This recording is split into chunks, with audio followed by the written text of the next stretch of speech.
Hello guys. So நம்ம captain America brave new world படம் இப்போ வந்து ரிலீஸ் ஆகி கிட்டத்தட்ட 4 டேஸை தாண்டி இப்போ 5th டேயில் வந்திருக்கோம். ஸோ இந்த படத்தினுடைய ஸ்டோரி எக்ஸ்ப்ளனேஷன் ப்ளஸ் இந்த படம் வந்து எப்படி இருக்குது அப்படின்ற ஒரு ரிவ்யூவும் நம்ம வந்து இந்த வீடியோவில் தெளிவாக பார்க்க போகிறோம். ஃபஸ்ட்டு நம்ம ஸ்டோரிக்கிட்ட இருந்து போயிடலாம். ஸோ ஸ்டோரி அப்படிங்கிறது பார்த்திங்கன்னா ரொம்பவே கொஞ்சம் சிம்பிளான ஒரு ஸ்டோரி தான். நம்ம தியோடியஸ் ராஸ், அதாவது தண்டர்போல்ட் ராஸ் வந்து இன்க்ரெடிபிள் ஹல்க் படத்தில் நடந்த சம்பவத்துக்கு அப்புறமா அவங்களோட பொண்ணான பெட்டி ராஸ் வந்து அவங்கக்கிட்ட பேசுறது கிடையாது.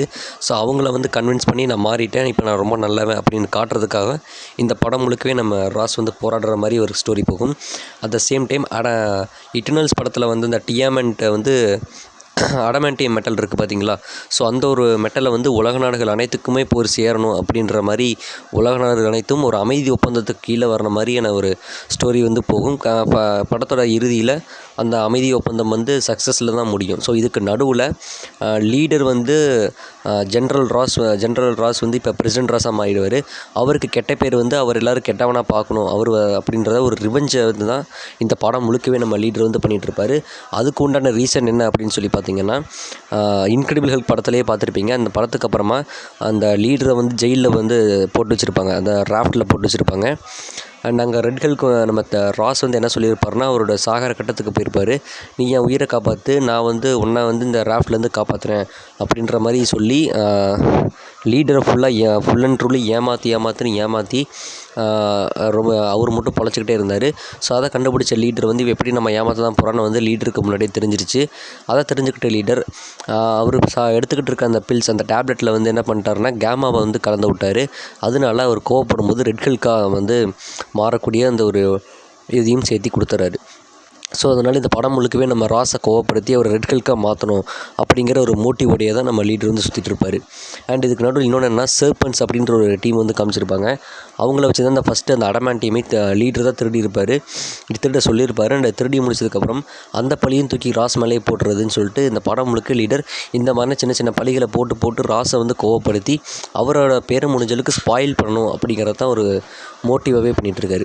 அண்ட் இதுக்கு நடுவில் நம்ம கேப்டன் அமெரிக்கா என்ன பண்ணுவார்னா, இது எல்லாமே இதை நடக்கிற எல்லா விஷயத்தையும் தடுத்து ராஸ் நல்லவன் அப்படின்றத கிட்டத்தட்ட ஆல்மோஸ்ட் ப்ரூவ் பண்ணுற மாதிரி தான் பண்ணிகிட்ருப்பார்.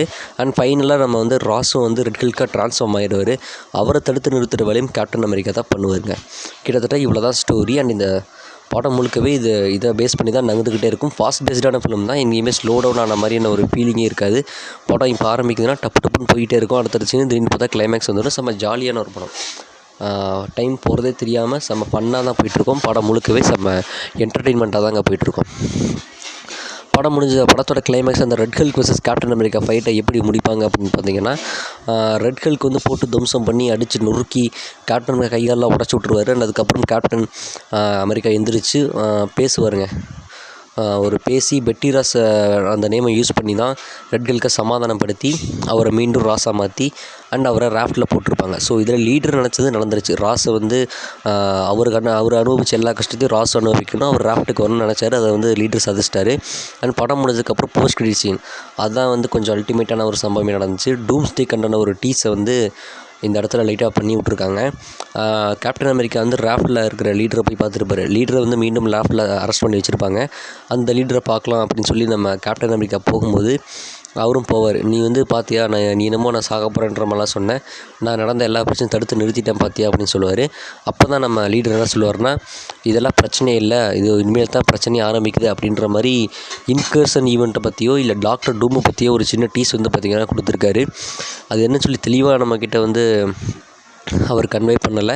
ஸோ பட் ஆனால் இன்கர்ஷன் அல்லது டாக்டர் டூம் இதற்கான ஒரு டீஸை தான் வந்து நம்ம ஹிண்ட் மாதிரி கொடுத்துருக்காரு. கிட்டத்தட்ட நம்ம கேப்டன் அமெரிக்காவை வார்ன் பண்ணியிருக்காரு.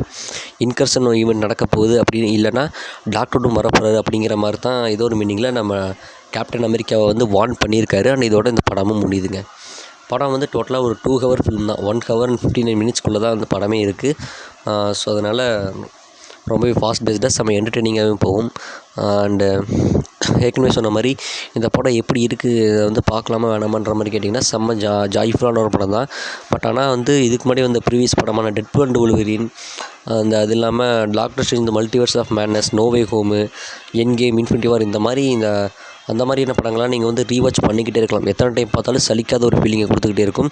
எத்தனை டைம்னா ரீவாட்ச் பண்ணிக்கிட்டே இருக்கலாம். பட் ஆனால் இந்த படம் captain America brave new world அந்த மாதிரியான ஒரு படமான்னு கேட்டிங்கன்னா கிடையாது. ஒரு டைம் பார்த்துட்டிங்கன்னா அதுக்கப்புறம் செகண்ட் டைம் உங்களுக்கு பார்க்குறதுக்கு அவ்வளோ சீக்கிரமாக இன்ட்ரெஸ்ட் வராது. ஒரு சில பேருக்கு வரலாம், பட் நிறைய பேருக்கு இன்ட்ரெஸ்ட் வர்றது ரொம்ப கஷ்டம். ஸோ இது வந்து கிட்டத்தட்ட ஒரு ஒன் டைம் வாட்சபிள் ஃபிலிம் மாதிரி தான் இருக்கும். பட் ஆனால் மற்றபடி இந்த படம் வந்து ரொம்ப இன்ட்ரெஸ்டிங்கான ஒரு ஃபிலிம் தான். ரொம்ப எல்லோரும் பார்க்க வேண்டிய ஒரு ஃபிலிம் தான். ரெட் கில்க செம்ம மாஸாக காமிச்சிருப்பாங்க. கேப்டன் அமெரிக்காவுக்கு மட்டும் எந்த இடத்துலையும் கேரக்டர் டெவலப்மெண்ட் அப்படிங்கிறது சுத்தமாக இருக்காது. பட் அவரை சுற்றி நடக்கிற மற்ற எல்லா கேரக்டர்ஸ்க்கும் கேப்டன் அமெரிக்கா மூலியமாக கேரக்டர் டெவலப்மெண்ட் அப்படிங்கிறது நடக்கும். அண்ட் அவெஞ்சர்ஸ் டீமை பற்றியும் ஒரு சில விஷயங்கள்லாம் வந்து இந்த படத்தில் பேசியிருக்காங்க. அண்ட் ஃபியூச்சரில் அவெஞ்சர்ஸ்ன்ற டீம் வந்து ஃபார்ம் ஆக போகுது அப்படிங்கிறதுக்கு உண்டான ஒரு ஹிண்ட்டையும் கொடுத்து தான் போயிருக்காங்க படத்தில். ஸோ அதனால் கிட்டத்தட்ட டூம்ஸ்டேக்கு ஒரு ட்ரெய்லர் ஒரு ஹிண்ட்டு கொடுத்த மாதிரி ஏகப்பட்ட டீஸ் வந்து டூம்ஸ்டேக்காக பண்ணிகிட்டு தான் இருந்திருக்காங்க. இந்த படம் ஃபுல்லாகவே நல்லாவே இருந்துச்சு. படம் ஃபுல்லாகவே அந்த நல்லா ஒர்க் அவுட்டும் ஆச்சு. இந்த படத்துக்கு அவுட் ஆஃப் 5 ஸ்டார்ஸ் நான் எவ்வளோ கொடுப்பேன்னு கேட்டிங்கன்னா, நான் வந்து ஒரு 4 ஸ்டார்ஸ் கொடுப்பேன்னு வச்சுக்கோங்களேன். ஸோ 4 ஸ்டார்ஸ் தான். நீங்கள் இந்த படத்தை வந்து எப்படி நினைக்கிறீங்க? இந்த படம் நல்லா இருக்கா நல்லா இல்லைன்னு உங்களோட ரிவ்யூஸை மறக்காமல் கமெண்ட் பண்ணுங்கள். இந்த வீடியோக்கு யாரும் லைக் பண்ணாமல் இருந்தீங்கன்னா மறக்காமல் லைக் பண்ணிடுங்க.